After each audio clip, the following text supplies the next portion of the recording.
What if Aegislash was in Gen 1 OU? All of you know this guy for being that really insane Ghost and Steel type that, kind of like, beat a lot of people back in Gen 6 and Gen 7, but then they nerfed it at Gen 8, and somehow just losing, 10 base points in, their, defenses, sort of made it unviable. I'm not sure how. If one of you guys could explain it in the comments, I would appreciate it. But how good would he be in Gen 1? We both know the typing would be amazing, or at least the ghost typing, in this case. No ability, so he can't switch between them, so the main gimmick that made him overpowered in the first place is, kind of gone, which that would suck. But would it be able to be good in spite of that? Now, before we even, do anything else, the first thing we have to do is, have to address how this whole, form thing's gonna work. Because obviously, it's, Aegislash always starts in shield form. However, for this video, we're mainly gonna be looking at blade form. And here's why. Whenever you put something in the Gen 1 OU, it'll always make its special attack the special stat. So this is what shield form's base stats would be like. As you can see, mostly garbage, except for an impressive 150 base defense.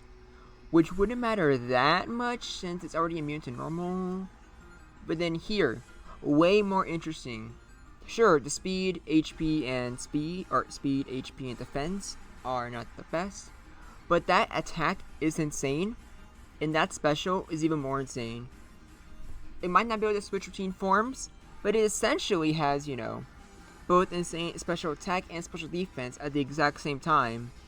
Though unfortunately, once you see the move pool, you're going to learn that it only really has special defense. So for this video, we're just going to be looking at blade form, because it's way more interesting, and because shield form, even though it has a good defense, it can't really fight back, and with that well special, it can easily just be worn down on the special side. And that doesn't sound that very interesting. Doesn't sound interesting at all, doesn't it? Yeah, I had to repeat that. I'm not sure why. But yeah, so let's bring this back to Gen 6 Ubers. And let's look at what moves that it has. I was actually pretty shocked to find, I couldn't find a lot of moves that, Aegislash can use. Which, a lot of it has to do with the fact that it has, no Steel Ghost set moves, because it's Gen 1.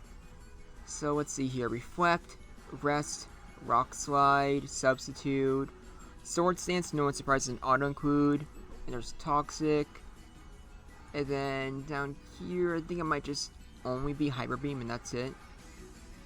Or a Rock Smash. If you want to use Rock Smash, be my guest. But yeah, Hyper Beam. So, other useful moves, I guess, would just be Rock Slide, so you have a way to hit Gengar. And then I'm assuming it's either between Reflect or Rest. If you use Reflect, you'll be taking less damage from, physical moves. And all the replays you're about to see are just from that, using Reflect instead of Rest. However, I can tell you right now, it did not save him at all. He still, pretty much just instantly dies. So it seems him being one-shot, but it doesn't let him tank it. So that's why with my, testing, I think Rest is probably the best, fourth move. Because now it can, tank a lot of special hits, and when you get the opportunity, you can rest it off and, heal. So, you feel free to disagree. Maybe I just didn't look at everything, enough. But, yeah. This is Aegislash's moveset. It's, compared to, other mons, it's not the worst. Because at the very least, it has a good setup moves. It has at least something to hit Gengar with. But on the other hand, it's definitely not good. I don't think necessarily a Ghost or a Steel move is needed. But I think any other move other than Rock Slide could have been much better coverage. Let's say Earthquake, Slash, can't think of anything else at the top of my head. Or a special move. As you saw there's no special moves. I could have sworn that Aegislash would wearing elemental stuff like Thunderbolt or maybe not Ice Beam, but yeah, it really surprised me. If he had a special move, then either he'll just be amazing in OU, or he might even be good enough where he can be broken. But I don't think so because of how bad he is on the physical side. But the moves are, like, they're good enough, like, at least from, like, the series standards. And those stats, they are the best of the worst. They, like, those, like, that defense, HP, and speed, or the speed isn't the worst thing in the world. Because of that speed, you outspeed, like, let's say, Executor, Snorlax, and Chansey. So, like, not that bad. But you also, like, get outspeed by something like Cloyster. So, like, that's a dead sentence. But it could definitely be worse. And having amazing special bulk is obviously really good. And with your steel typing, you resist, Psychic. Which doesn't really matter that much. Because here's the thing with Psychic in Gen 1. Yes, you resist it, but Psychic types use Psychic on Psychic types. Because Psychic is not used because it's a Psychic move. It is used because it has a 30% chance to drop special. It does not matter what type it would be. It could be a normal type, a dragon type move, it could be a flying type. Heck, even though fire would, like, defrost Pokemon that are frozen, you would actively use Psychic even if it was a fire move. And that's because you only use it for its 1 in 3 chance to drop the special. Which is insane in Gen 1. So, yeah, technically, like, it resists Psychic being good, but, like, there's not even, like, any, like, poison or fighting types in, like, Gen 1 in the first place. At least in OU. But it's still nice. Like, it's something, like, probably the main move you're going to pivot to. But you can also probably tank, like, at least one Thunderbolt or maybe, like, a Surf. I say that because even though it has high special, the low HP definitely does hold it back. Which really sucks. Because if this thing had at least, like, even extra 10 or maybe even 20 HP, I would be comfortable, like, fully calling it a special ball. But it just can't take, like, 100 attacks consistently. But I think a part of that might just be because of its moveset. Because it can't one-shot anything. And it can't one-shot with Hyper Beam without a Sword Stance boost.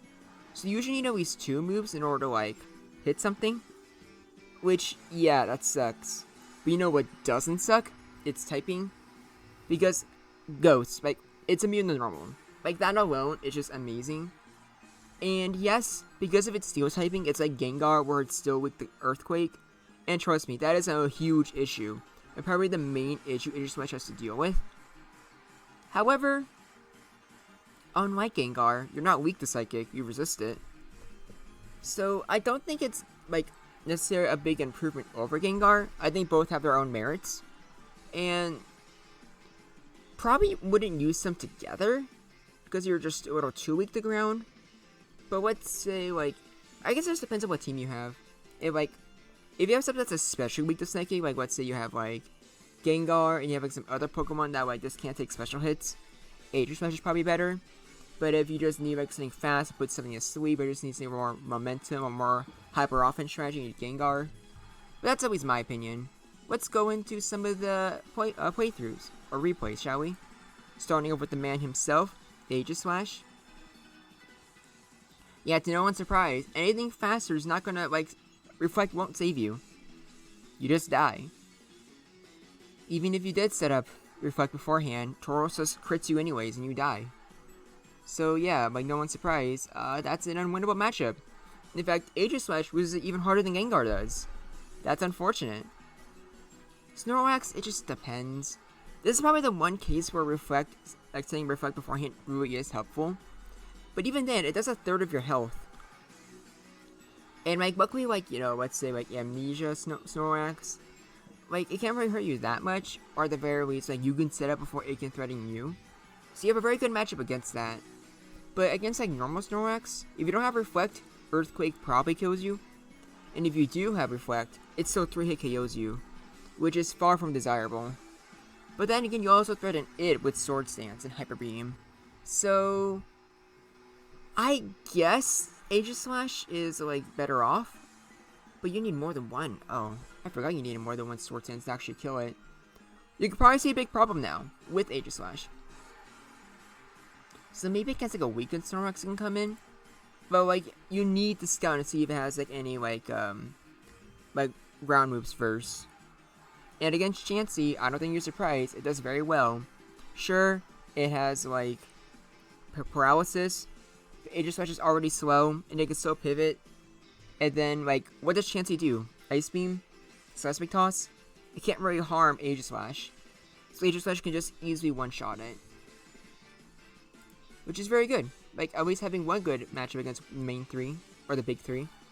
And then Alakazam also can't really touch it. I want to make some other specials, like, let's say, Starmie. Alakazam only really has Psychic during hit, so Aegislash resists it. But even then, look at that. Look how much damage just like a resisted hit did. That's like a huge example of like Aegislash's low HP really holding it back. So you resist moves fine, and obviously here you can threaten Alakazam and one-shot it. But it's really not. Like, you wish it wouldn't do that much damage. You wish that like you had just more HP to spare. So this is why I think you honestly might need to go with Rest instead of Reflect. Even though Reflect does have its advantages. And let's just put this on like hyper fast, shall we? Because spoiler alert, they just stay clamp trapped the entire time. It's unfortunate. It really is. But your Cloyster has a much better matchup against you. You just can't kill it, even with the super effective Rock Slide. And you're definitely not gonna have the chance to like set up Sword Stance, you know, like kill it. And yeah, like Executor is sort of the same thing. You could definitely throw it in a lot more, because Psychic, it takes a while for it to actually kill you. You could take a lot of hits, but yeah, like you're mainly depending on Hyper Beam, which not only does Hyper Beam like barely not do half health to it, but you also have to worry about, you know, like it might not even hitting Executor. So it's definitely a bad matchup. Not unwinnable, because with enough luck, you can power through the sweep, and then you can like still do a lot of damage to it. But it's not the best thing in the world, to be honest. But it could definitely be worse. There's a lot of Pokemon in here that have a much worse matchup against Executor. And here we have a Ghost Showdown between Gengar and Aegislash. Hypnosis. It does not, like, it's unreliable. And then Rock Slide, like 3-hit KOs you. So unlike other Pokemon, like let's say Pinsir, who has something to hit Gengar, but like, it's not really a lot, for Aegislash, it has something to hit it, but it actually like hits it for pretty decent damage. You gotta love to see it. So yeah, like, Gengar can definitely do a lot of damage to Aegislash. It's like, I feel like this one is either or. I feel like if Gengar tries to go for Hypnosis, it might end up just dying. If it just goes for like damage, it might be able to do some stuff. So I don't know. This one I feel like it's a... Actually, this one could probably go either way. I don't really know who has a better matchup there. I do know Jolteon has a much better matchup here. You just get paralyzed. But then like Thunderbolt just Queen 2-hit KOs you. And you can't even 1-hit KO it back. So yeah, that kind of sucks. Not gonna lie. And yes, yet another example of like the HP really holding it back. And then, to no one's surprise, yeah, you have a great matchup against Jinx. Like, Jinx is not gonna risk a like Lovely Kiss when you hit it so hard with Rock Slide. Hyper Beam probably does a lot of damage too. And even if it does put you to sleep, it can't really harm you with either Blizzard or Psychic. I guess that's another huge advantage of Aegislash. Like, I obviously the Psychic resist is good, but I didn't even think about the Ice resistance. That is actually, like, quite frankly, amazing. Yeah, right on. Reflect it. Yeah, like, it really doesn't help. You just die. You can't harm it. Rhydon just wins. It really sucks to see.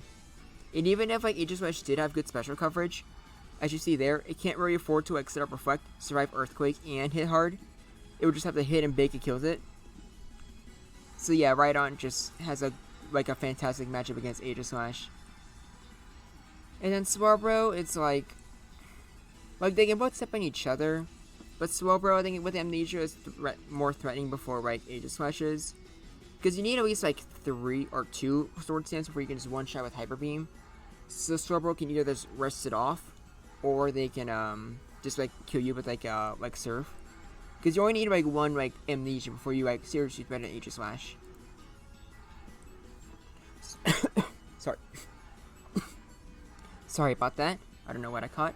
But against Starmie, I wasn't sure this one would go at first. But yeah. Like Starmie's main move, Surf, Thunderbolt, Psychic, Ice Beam. With like Surf, like that'll probably be the best one. But I'm assuming it's like the worst to use out of like all of like Starmie's like main special moves. You can paralyze Aegislash, but won't care that much. And then with just a single Sword Dance, it just one-shots you with Hyper Beam. You can't really do anything to like stop it before then. Because like, let's see here, Thunderbolt did like 32%. Surf would probably do a little bit more, but yeah, you can just Aegislash can survive it. You just kill it without a crit.